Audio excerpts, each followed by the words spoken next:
This podcast is part of the Pod Syndicate family. For more criminally compelling shows, articles, and conversations, head to wearepodsyndicate.com. Two men journey to the bars and restaurants of Scandinavia to find amazing beers, always with the same question. Hey, what's on tap? It's time to find out. Right, here we are out and about at Bishop Arms Savoy. Once again, haven't been here in a while, and this is our first time together. Yes, and it has changed a lot since it was featured last on What's on Tap. Yeah, the last few times we've been here, different manager, different kind of style, I would say. Different approach to the things they're bringing in. And now that manager has left, they've kind of brought the hype down a bit. Because I think the Savoy for me has in the past few years has been known as the kind of like the high-end Savoy of all of the Bishop's Arms. Like, so they always had the most expensive beers, the highest profile beers, and it was kind of a beer snob. Like, you really paid attention to what they were bringing in because you knew they were going to bring. They're always going to have something really big to bring into the store. Yeah, so if a hype brewery sent a very limited, when I say very limited, I mean when a hype brewery sent one keg, it would end up here. Yeah. A good example is Dieu de Ciel. They make their Imperial Stout. My brain just died. It's made with it's not aphrodisiac, it's something else. Yeah. It doesn't matter. It's a rare stout, and 6 different kegs of specialty variants came here, and they all cost a fortune.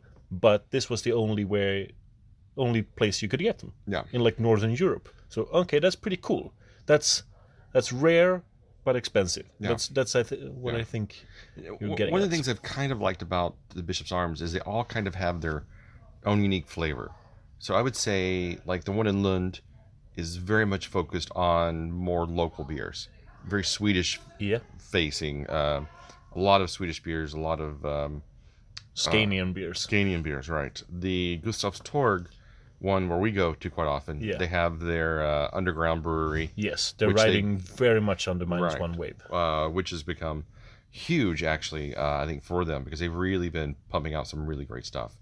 And so that means you have a lot of turnover and a lot of interesting things, good or bad, but there's going to be a lot of turnover there. Yes. I think Savoy, under new management, is going through a little bit of identity crisis because they scaled way back on the prestige stuff. They brought in more taps that just focus on kind of more of your humdrum Swedish Skåne lagers. Kind of more of a working man's bar kind of than what it has been in the past. Yeah. Before this episode, we tasted a beer from Odd Island. They're from either Gothenburg or Stockholm. It doesn't matter because the beer was no good. Yeah, it was not that great. No. But they still had Wylam's. They still had some... you can still find some interesting stuff. And their can selection is actually pretty good, which is what we went for today. Yes, we did ask what's on tap. We did. We did have some tasters, but it wasn't enough for an episode. Nothing that we felt was episode worthy. But there was it's become affordable now. And it used to be you would go in and look in their bottles and cans and be like, oh, those all start at $190 to $200. Yes. And I'm just not paying 200 crowns for a bottle of something on a Thursday. But here, everything is it's around 70 to 120 crowns per can, so it's much more in line, I think, with what you would find at other bars. There's just a little more variety and a little more, I think, interesting selection you'd find in a lot of other places. For sure. So, what did you get? I got Brightlight by Laugar and Cervezas La Pirata, which are 2 Spanish breweries. And it's a hazy IPL coming in at 6.2%. Nice. It definitely is hazy. They're hitting the visuals, definitely. Yeah, it's very fruity nose to it. Yeah, it smells very promising. Yeah, I think this is going to be quite nice. All right, let's try it. Cheers.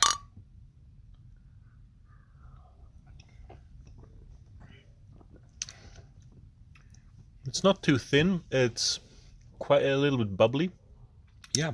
There's some fruit. I can't put my finger on it. I want to say grapefruit, but I know you hate grapefruit in beer. Well, I hate like.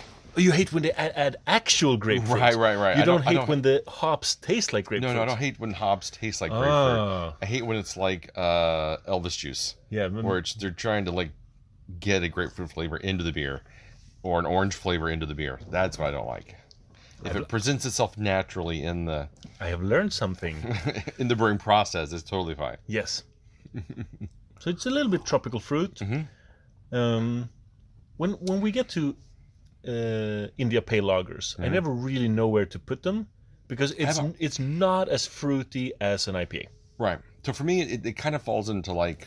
Even this comes in at 6.2%. I would say flavor-wise, it reminds me of kind of like a 4% session IPA. That's kind of where I find these India Pale Lagers. I think they're quite nice and quite tasty. I quite enjoy them usually. But if you were to compare them, if you were to blindfold me and give me this and give me a session beer, I think I would have a hard time telling you which one wasn't the session IPA. Yeah. And I wouldn't guess that it was an IPL. You're right. I would guess they were both session IPAs. Yes. Unless someone came in before and said one is this and one is the other. Because honestly, I don't know. Like the hoppiness, it shifts it so much because you shouldn't have like a huge hop profile in lagers. No. And then, but in these you should. Right, but once you hit it with a high hop profile, then for me it kind of becomes not so much a lager, and more in a kind of an IPA style, which is, I guess what they're going for. Yeah. But also the haziness throws it off because you don't get a lot of hazy lagers. That's not really a thing that is out there. So, I mean, if it was going for this IPL and it was like the clear, translucent lagering style, then I think you could visually work with it a little bit better. But this just comes off as kind of a weird... It's a little bit weird. Lightly hazed, lightly hopped IPA. There's a little bit of sweet malts in the background, but they're really in the background. Yeah. Yeah, I would say it's a very hop-forward beer. Yes. You're getting a lot of, I would say, fruity bitterness coming off of it, like you said, kind of grapefruity. Yeah, you're not getting much of the lager cereals or flavorings coming off of that. If this was an IPA, I would expect more body for 6% than we have here. Yeah, I think that's where the lager part comes in. Yes, it gives it the thinner body. Yes. That's not good. Well, I don't hate it, but at the same time, it does feel like I want something more. I'm missing something, Yeah.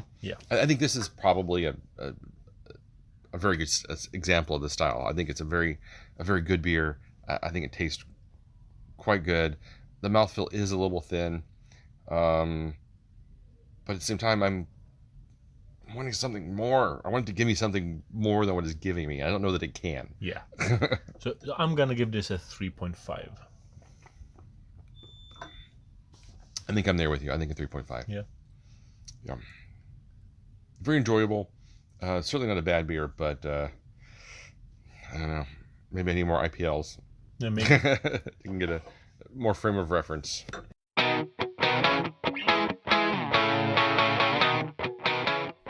Have you ever wondered what so-called family films will scar your kids forever?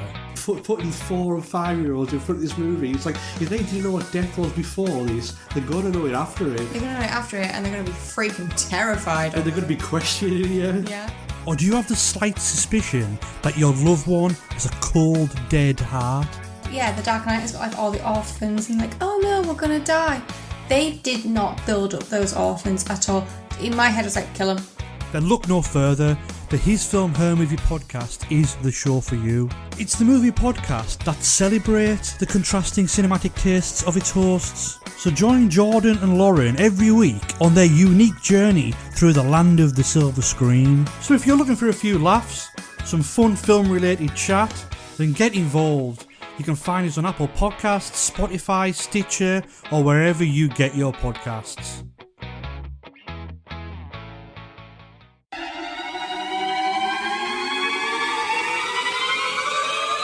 Good afternoon, good morning, good evening, and welcome to Film Bastards, a podcast where three friends, two of them married and two of them podcasting life partners, chat everything from new releases, trailers, news, and an eclectic mix of other film goodies, and many tangents.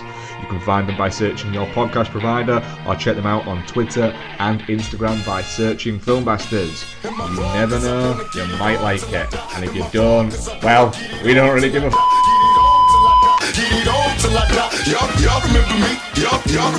Before we go to the next beer, there's another point to make about Bishop Savoy. Yes. Because I actually happen to know that they kept a lot of they still have a lot of their cellar from the time when a different bar manager ran it. But those beers aren't in the beer fridges. They're not. You have to specifically ask for them. And how would you ask for them unless you know that they're there? Right. So do they take you down to the cellar to look, or do you have to know what it is that you want? I think I was invited down as a friend, not as a customer. Yeah. Well, I've been down to the cellar before as a friend. Yes. And saw the selection. So I know it's pretty big, and it goes pretty deep, and it's got quite a interesting collection of stuff down there. Yeah. There's very possible that they have a binder with beers where those are actually listed. Oh, we could ask. Let's ask later. Yeah, we'll find out. Yes. And write it in the notes of this episode. Nobody will ever hear of it. No one ever reads the notes, so it's like it never happened. We're talking about the notes right now. I know. What we can do is maybe put an addendum in the next podcast. Oh, I like that. Yeah. All right. So what did you pick today? I picked the Frequency Beer Works Smash the Pastryarchy. So it's an imperial stout, and if I understand it correctly, it's not a pastry stout. It wants to be a regular imperial stout that tastes better than a pastry stout because these guys are tired of pastry stouts. That's what I've understood. That's kind of what I get with the yeah. So Frequency Beer Works is Sex Pistols style kind of cover here. Yeah, that's the thing. So Frequency Beer Works is a Stockholm-based brewery started by a brewer guy and Anders Fridén, the lead singer of Swedish metal band In Flames. Okay. So they have made a lot of musically themed beers. One was called something like "Fuck You, I'm Millwall," which for British pop enthusiasts means everything, but for me it's like whoosh. Yeah, it's a super whoosh. They made a lot of the names are music themed. So sure, this label is kind of Sex Pistol-y, right? Yeah. But they this is like the third brewery I think I know of where a rock musician has created their own brewery. Yep. And for the most part they've done pretty good. So there's this one. There's formerly known as Microphone. Yep. They renamed themselves to something Duck Pond. Duck Pond, right? Yeah. I think it's only because Microphone in the U.S. became Microphone. Yeah, Microphone came over here, and they're so good. Yeah, like shit, we can't compete with that name. We gotta change exactly. it. And then there's another one, isn't there? I think actually Odd Island that we tasted before could have a music. You're right, there is, because I talked to the guy at the Finn Brewery. Yeah, the Finn. Yeah, the guy was there. Yeah, he's in a band, but I don't remember. No, I don't remember either. Yeah. I think there are more, but it's just beer is really hip right now. It is really hip. It's at its highest point ever in Sweden, I think. Yeah. So of course, not just there are other people. There are like chefs weighing in on brands and stuff like that. You want to try it? I do. I'm excited about this. Let's smell it. All right, let's smash the Pastryarchy. There's a lot of chocolate coming off of that. Yes. Roasted malts. Yes. It smells really good. It doesn't smell like an adjunct pastry stout. No, it does not. And it's got there's a bit of sweetness in there. Yeah. I didn't probably some milk sugars or something, but I didn't see any lactose. But it's really dark in here, so it's hard to read the label. Comes at 9.5%, so that should be a nice one. Yeah. So actually, this beer has helped Swedish välgörenhet. When people give charity is the word. Yeah. Swedish charity Musikhjälpen, music help. So Anders Fridén went on Musikhjälpen. They had some competition, and the winner got to help brew this beer. Oh, cool. So we're actually contributing to charity. The delinquency of musicians. Sure. Yep. Cheers. Cheers.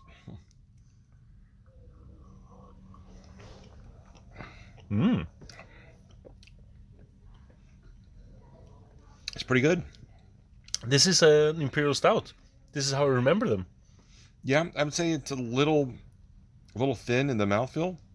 Imperial Stouts usually were this thin. Oh, it's really weird. Do you remember when Brooklyn Black Chocolate Stout flooded the market here? Every year. A long time ago.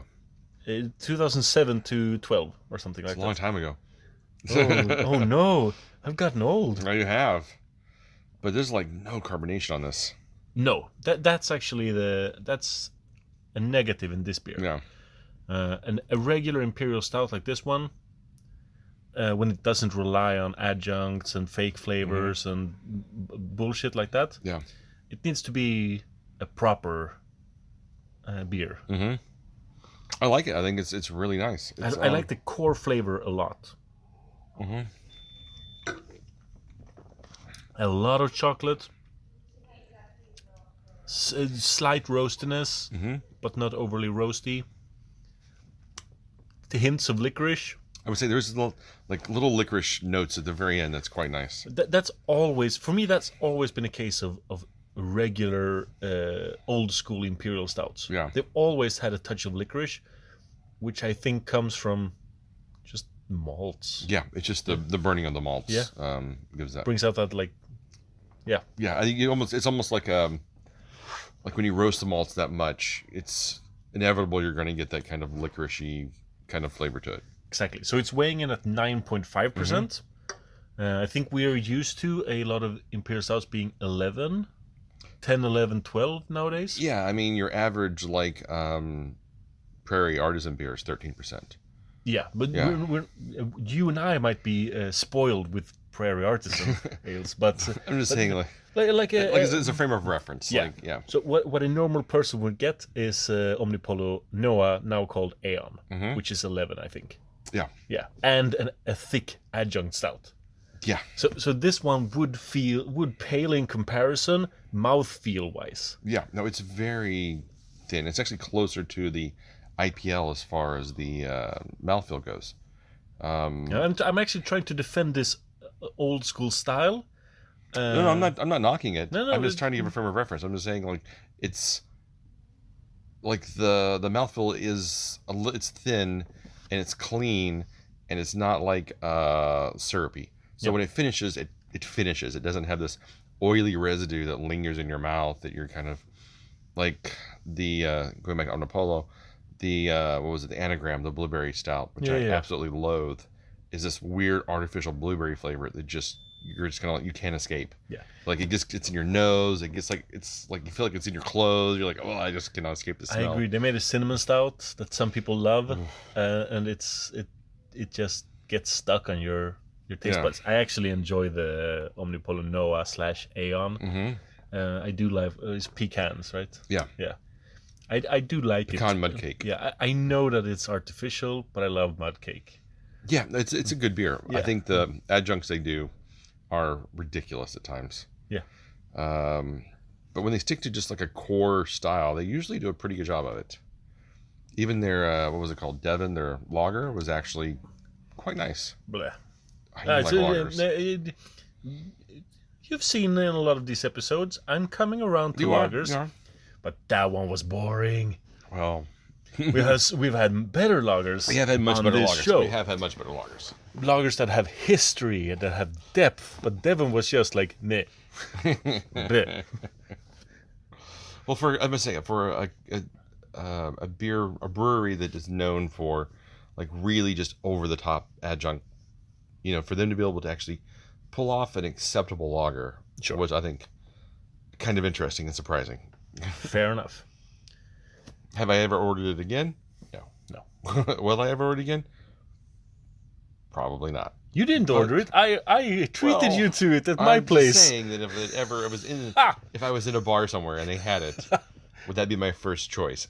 No. Would it be my 30th choice? Maybe. Yeah. So you're ready to give a rating for this one? Sure. I am going to give this a 3.75. And I'm going to give it a 4. So we're very close as usual. Yeah. I think when I try this, I get flashbacks from an easier time of beer drinking. It's like, the good old days of 5 years ago. Oh, you think 2007 is 5 years ago? Mm-mm. That's pretty cute. Wait, where are we again? No. I'm just saying, it does seem like, over the past 5 years, as things have exploded, yes, we have lost the core essence of stuff. And I think, I've been reading but several beer articles recently about asking brewers, like, what are the trends in beer that you're really excited about right now? They want to go back to almost everything is like lagers. Yeah. Like, she's really excited about lagers right now. I'm actually a little bit playing devil's advocate because I do think that we have better beers available to us now than we did 10 years ago. Oh, by far. The average rating of beers that you can find if you're looking for them is incredibly high in Malmö. So I'm not actually longing back to that time, but it was pretty nice to constantly be surprised. Right, because it was just like, this is something I never heard of before, and yes, this is something new. This is exciting. But now we're kind of overwhelmed with choices, like you said, and options and quality and the availability of things. It's so easy these days to get your hands on stuff. Yeah, and every style has been stretched to the limit and back. So when you're getting an IPL, there are 10 different kinds of IPL. Yeah. There are 20 different kinds of Imperial Stout. You think if someone actually just brewed just like a straight up IPA, you would even know what to do with it? Like, would you be? I think a lot would you find it completely boring and uninteresting, or what do you think? Or would you appreciate someone? I am ashamed getting back to a traditional style. I'm ashamed to say that I know that I find them boring. Yeah. Because brewers are trying this. They're trying to make the standard, old school West Coast IPA that's very malty. But it shouldn't be a West Coast IPA. It should be going back to an English style. I've never liked those IPA, because that's where IPA started. That's what it should be. I know, but I've never. I'm not talking really about I'm not talking about a cask style IPA. No. I'm talking about just a clean, clear Green King IPA. Yeah. Meh. I've never found them particularly enticing. And I'm kind of there with you. I don't go for the dank resinous IPAs as much as I like the lighter, hoppier IPAs. But I think that's just a personal choice. Yeah. Like I said, I remember the first dozen double IPAs I ever had. I was just like, I don't get why people like these. They just taste so caramelly. They were so bad. I do like those. And then, these were really, really caramelly. It's I guess they could just get you drunk. That's why people like it, because we're 8% or whatever. And but the flavors just were not there.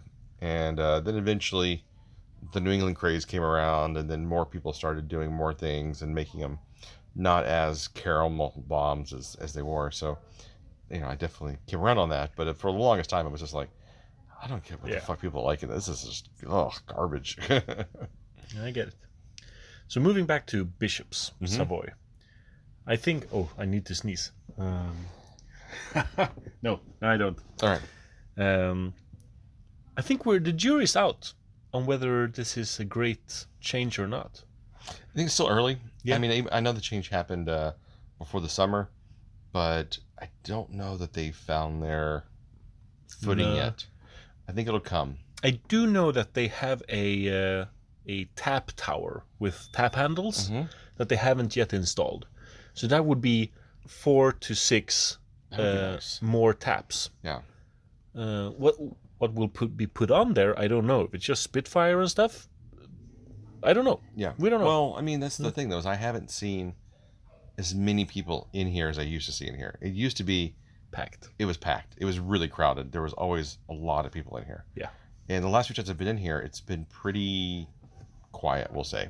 Yes. Yes. So maybe, like I said, just transition. First of next year, they kind of have evaluated what worked, what doesn't work, and maybe they'll put that tap tower in, and we'll see some changes and some innovations, and the move forward, because it's a great location. It's right across from the central station. It's very easy to get to. Honestly, I love this bar. I'm just not in love with their selections right now. No. Do you think that this Elite Hotel gets more business customers, and the Elite Hotel at Gustav Adolfs Torg gets more tourists? Maybe. I don't know if there's a room price difference, but I guess for me, I've always considered this to be a more expensive hotel than the one on Gustavs Torg. Yeah. So it could be you get more of your business travelers here.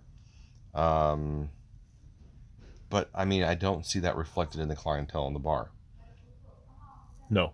Because that was the case. I think you would see a lot more single business people, like single women, single men drinking, or you would see more people working on laptops or doing things. Right. So I don't really see that reflected in the people coming into the bar. And this, I think this bar is more easily accessed by the hotel than the Gustavs Torg one, even though there is there's a door, 3 separate entrances into it. Yes, this one's actually built into the lobby itself. It's a little. It's not standalone. It's not separated out. This is actually built into the lobby, so it feels like it's more part of the hotel. Like you'll be more easily wandering into it than you would at the. Yes, you're right. At the Gustavs Torg one. You are right. All right. Well, you can find us online at what'sontappodcast.com, Spotify, YouTube, Instagram, Facebook, and wherever you can... iTunes, wherever you can find a fine podcast. Till next time. Keep drinking, you dum-dums.